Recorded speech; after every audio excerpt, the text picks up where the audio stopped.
I'm ready. Yeah, we're an hour behind. Sorry. No, not your fault, obviously. Yeah. Crack it. Let's get going. All right. Good luck, everyone. Good luck. Hello and welcome back to Team Draft LA Ether Drift season. Feels like it's been way too long since we've gotten some good Team Draft League action going here. Let's jump right in. We've got Far Fortune and Boss, which is quite a good rare. But as we'll see, my eyes are much more attracted to the green cards in this pack. Fueler, Scurryfoot, Ketradon, 3 of the 3 premium cards, and by far the most premium color in the set. I do think Far Fortune is solid, but if I'm able to draft green in this set, then I am going to try and do so. So it's really just a matter of trying to decide which of these 3 is the most premium. I really think you can't really go wrong here with any of them in particular. My only other thought here, though, is that I could try to draft Rakdos and just leave everyone else to the green, but I feel like giving my opponents less opportunity to draft green still feels worthwhile. And the other thought, of course, is that even taking a green card there, here the Veteran Beast Riders, I think it's just a powerful enough card to branch out in the second color, even if that color is white. I've just been very, very happy whenever I have a Beast Rider on the field. I am even pretty okay with it on the splash. Obviously it's better if you get to activate multiple times in a turn, but even if not activating at all and just having the pseudo vigilance is pretty powerful. Anyway, as I was saying, my worry from taking Ketradon pick 1 is that I'm still passing 2 premium green cards, and so there's a chance that I would be cutting off my teammate if players 2 and 3 both take the other 2 premium green cards. Bit worrisome, but I'm still just gonna try and draft green. It's such a deep color that there's a good chance that a lot of players at the table are going to be able to play it, so why not me? Here, once again, there's another Lagak, which would be just, a very nice little 2-drop. But again, I'm just going to take the quite powerful uncommon here in the Ether Hive. And now that we're getting into pick 3 and beyond, we can sort of start to see some more clearly defined signals. And so if Simic, the statistically strongest archetype, is going to be open, then I'm going to try and get into it. Much less exciting stuff here. Obviously, Lightning Strike. It's still not a bad card, but just probably the worst it's ever been, or at least in the modern limited era, with X4s sort of ruling the battlefield here. I think Diversion Unit is just fine. Nothing particularly special. The counter ability doesn't come up very often, so 2-mana 2/1 flyer is just fine. But I think the Beast Rider Vanguard, being something that can often demand a removal spell in the late game if the board gets stalled out, is pretty powerful. And here, there's the Boros Uncommon vehicle there, which is strong, but I'm just not in a position. I'm not willing to pivot for it at this point. So it's kind of between this Skystreak Engineer and the Dredger's Insight. I do like the Dredger's Insight quite a bit, even if I'm not specifically doing anything graveyard related. But given that I have an Ether Hive already, the Skystreak Engineer seems to be the more powerful 2-drop in this position. Take another quick look here. Trying to be green and biasing towards blue as a second color, so yeah, I'll take an Engineer. Last pick before the wheel here, and There's an Adrenaline Jockey, which I think is just fine. Nothing crazy. And once again, given that my last few picks have been Simic Exhaust synergy cards, I'm pretty happy to pick up the Keen Buccaneer here. I think it is also just one of the more powerful cards in the pack. Maximum Overdrive, there's an argument that that is the most powerful, but it's not for me, of course. First wheel here, we see Howler's Heavy, so the blue seems to be pretty open in this seat. Not sure about the green yet, obviously. Apocalypse Runner to go with, whoever took Far Fortune, possibly. But I think that's okay. Not something that I'm going to be too worried about passing in general. And here, once again, blue, pretty open. Two pretty solid blue 2-drops. I've been pretty happy with the running a Guidelight Optimizer in most blue decks. But again, I've got an Ether Hive here. Then the exhaust cards are sort of at a premium. And I'm pretty happy with the start in general. It seems I'm seemingly getting into, again, one of the better decks in the format. And here I'll just take another heavy. 2 mana, -3/-0, draw a card is probably one of the better combat tricks in this format. And on the other side, it's a 4 mana 3/4, which is, not super exciting in most other formats, but in this one, just anything with 4 toughness is not so easy to answer. So that's not even strictly a fail case. And then another Thopterus, kind of loading up on the 4-drop slot a little bit, but it's still a nice card. 2 bodies for 1 card. Extra flyer can be good if I end up needing to start engines or anything like that. Artifact synergies, it's just a nice little role player. Passing a bunch of Mardu cards. Nothing that I'm particularly worried about hating, so I'll just take an Ether Jacket, as I am mainly lacking. The main thing I'm lacking here is interaction so far. I've got a really nice start on creature count and curve and creature quality, but I am lacking in interaction a little bit, so I'm definitely going to be on the lookout for any sort of removal in the packs going forward.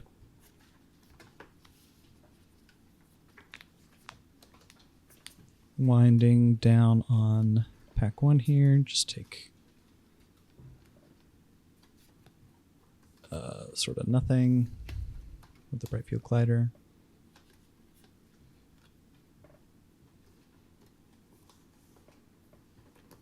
And having a hard time picking up this land. There it is. So yeah, once again, seemingly successfully read that the blue signals were flowing.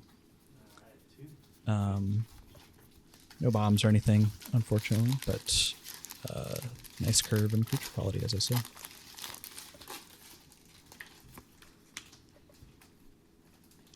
Pack 2, we get another Far Fortune, which I think fortunately is going to be passed the other way.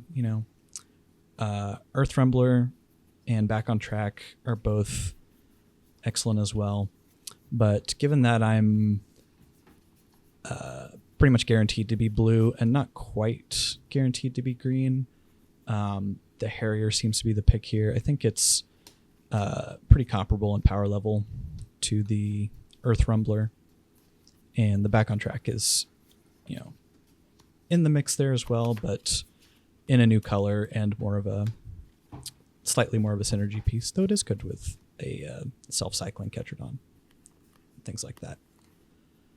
Now, though, seems to be sort of a big decision point. There's a Memory Guardian here, which is a really nice blue card, and I'm pretty happy to run it even in a deck that isn't super high on artifacts. Given that, the deck I have so far has close to no artifacts, so it would actually just be 4 or 5 mana a lot of the time currently. And as I said, my thinking is that I have no. Bless you. Ooh, bless you. I currently have no removal or interaction of any kind, so plow through. Not the best removal in the format, not even the best green removal, I would say, but better than nothing. Totally solid in a team draft scenario, I would say. So yeah, pretty happy to pick that up. Like I said, I'm still somewhat interested in splashing for this Beast Rider potentially, but I'm not gonna go out of my way to do so. Here we see a couple of roads, a trip up, Thunderhead Gunner. Is it rare? This might have been kind of a tough pick if that Scurryfoot hadn't suddenly appeared in the back of the pack there. That suddenly made it much, much easier. I might have been tempted, not by the Swashbuckler so much. I might have been tempted by the trip up just to go with some more interaction. Might have been interested in the Thunderhead Gunner because that's also a powerful splash. But Scurryfoot is sort of a, close to a bomb common as we get these days, I think. Lots of good Mardu cards here once again, but again, this pack might have been a little tougher of a pick if I hadn't seen the Ether Hive, but the Simic Exhaust lane seems to be very open here. So this pick feels somewhat automatic after having just picked up a Scurryfoot especially.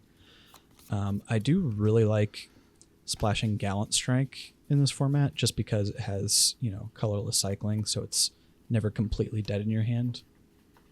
And it kills a lot of the important things in the format. X4s kind of rule the roads, as I said. Here we see Blossoming Sands. Once again, would be nice to pick that up and get the Beast Rider in the deck, but once again, my thought is that I'm not going to go super out of the way to do so. And Trip Up is just a nice piece of interaction that I'm sort of lacking at this point. Midnight Mangler is not exactly what I'm looking for. Again, my deck doesn't seem to be very artifact focused. I think it's a totally fine defensive card. If I were more interested in artifacts in general, then I might consider it here.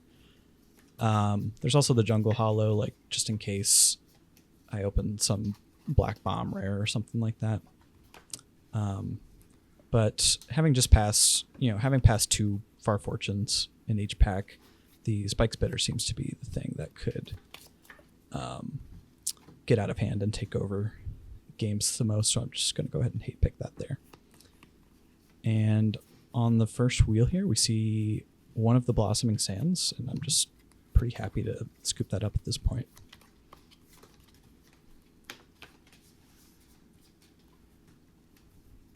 Next up, more Mardu cards.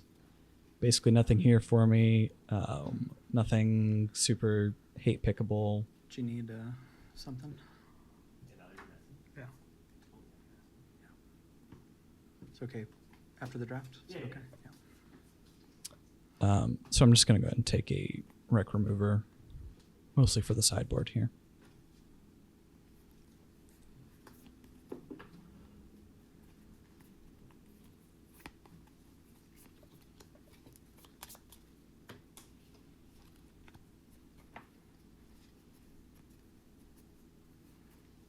So yeah, pack 2 is still going really well. I'm cemented into my Simic lane. I picked up a couple pieces of interaction, a couple other strong exhaust focus cards, so feeling really good here. Pick 9, we see the trip up as well, so from my point of view, the blue seems to be open both ways, coming and going. And then I'm just sort of running a lot of really good green cards next to my open blue cards. So yeah, pretty happy with how this is going. This one's kind of interesting. Starting column could help with a splash, but I'm also just not engine starting focused at all. The Haunted Hell Ride can be pretty powerful, but again, it's in another color that I'm not particularly interested in splashing at this moment. Pothole Mole is a just solid green card. Spectral Interference is like something I'm relatively okay with running a copy of, but it's not something I'm going out of my way for. In pick 11, I'm really happy to see Blossoming Sands number 2, which basically guarantees that I'm going to get to play the Beast Rider. And here we see the Mangler on the wheel, which I don't believe I end up even main decking, since I just have so many other good 2-drops already.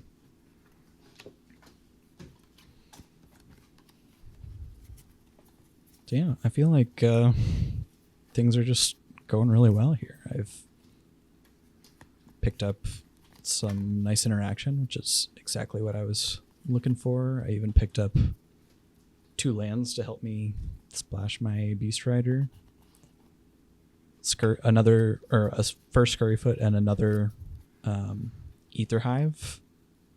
Yeah, no complaints from me.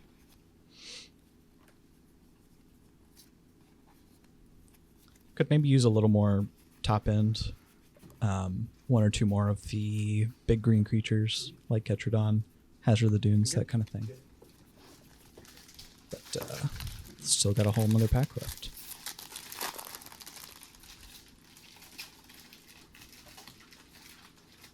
And we find just that in the Aganosaur Rex. Sad to pass both a Spikeshell Hare and an Otark Mammoth. But obviously there's just no thought to the pick here, really. Aganosaur Rex is just one of the best rares in the set. I keep looking at 5 mana 8/8 trample with upside and just like feeling that I missed something here. It's like, is that allowed?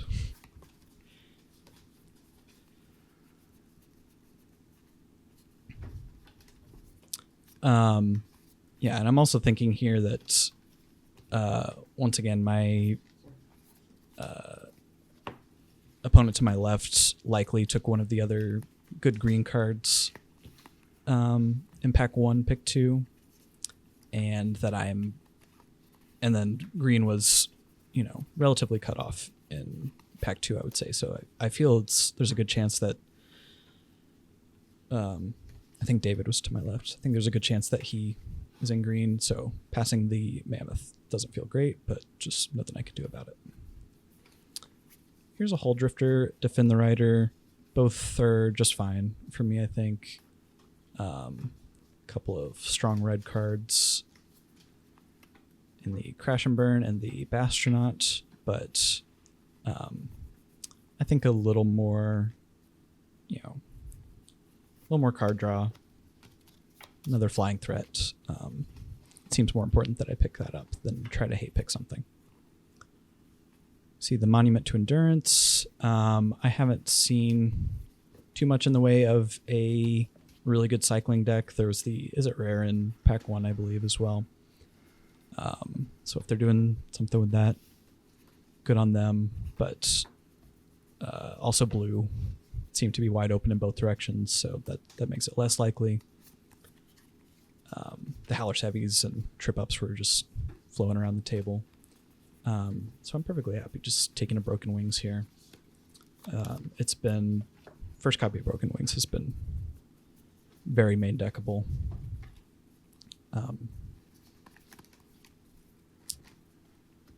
It's often just, an easier to cast spin out in this format, which is pretty funny. Pick 4, we see Mendicant Core. Obviously, no one's going for that. The blue-white deck. So I'm not too worried about passing that. There's nothing really here very exciting for me.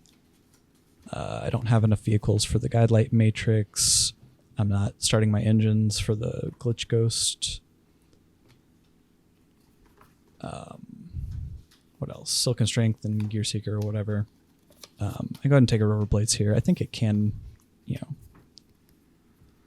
it can be good in a sort of board stall scenario, just turning all of your creatures into threats that can burn through all of the opponent's removal and interaction.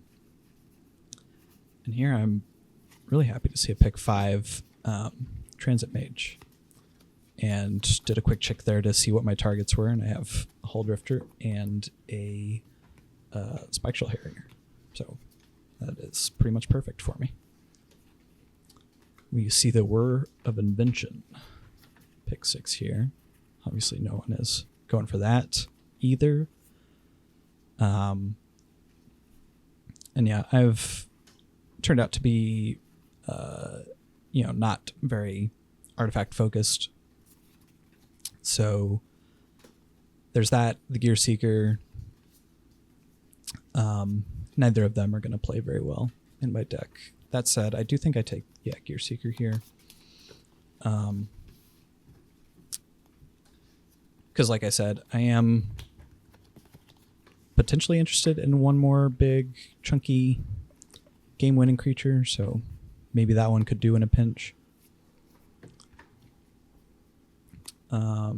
First wheel of the final pack here. Ticket Tortoise is not something I'm super excited about playing in most scenarios. Bounce Off is totally fine, though. First copy in most blue decks is totally fine, so pretty good wheel, I think. Pick 8, we see Spell Pierce, which can be a pretty solid card in this format, actually. There's same with Broken Wings. There's a lot more targets for it running around. That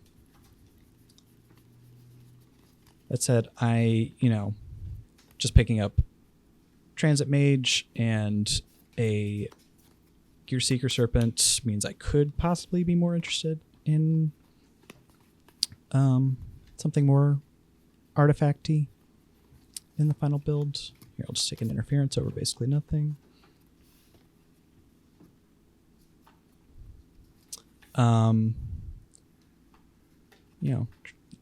Thinking about maybe hating an Oil Gorger here, but I think Silken Strength is can't be a reasonable trick in some scenarios, and if my opponent wants to play an oil gorger, then they're going to get one at some point, Pretty happy to see the pick 11 Guidelight Optimizer, though. It's actually a pretty strong wheel out of a pretty mediocre pack. And here I'll just take the Matrix. There's no red cards that I'm splashing here, and once again I might settle on a final build with a bit more of an artifact theme. Maybe try to run the Gear Seeker, but we'll see.